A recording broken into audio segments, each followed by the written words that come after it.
Narito ang latest update kay Jason Damlao, ang lalaking hinuli dahil sa umano'y pagbebenta ng illegal na gamot. Binigyan linaw ng kamag-anak ang fake news na kumakalat ngayon sa social media na nakalabas na di umano si Jason Damlao sa kulungan. Ani kasi dito sa isang komento na nag-viral sa social media, nakalabas na siya. Ang result, mistaken identity na naman.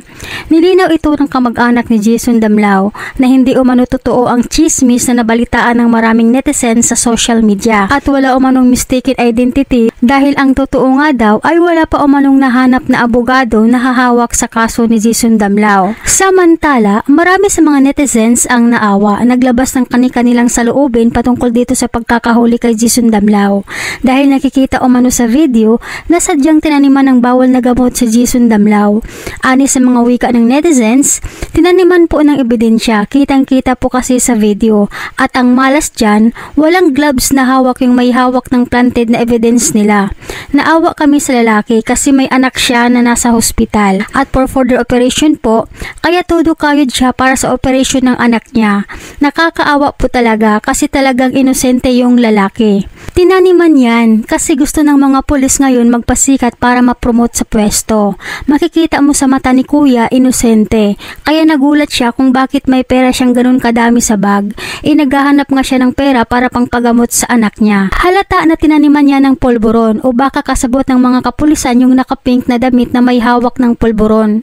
Pinagkaisahan nila si Jason. Wala siguro silang mahuli ng mga adik kaya ganito ang trip nila. Nakakaawa yung bata na nasa hospital naghihintay sa tatay pero ganito pa ang nangyari.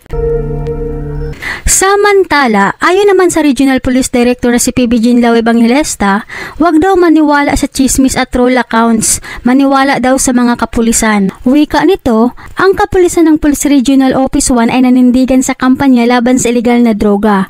Ang pagdakip kay Damlao na kabilang sa top 3 Regional Target Drug Personality noong February 7, 2024 ay isang lehitibong operasyon ng PDEA at lokal na kapulisan ng Sulsuna Municipal Police Station. Kami ay nakipag-ugnayan na sa Sulsuna MSWD at DOH para sa karampatan tulong sa kanilang pamilya lalong-lalo na sa kanyang anak.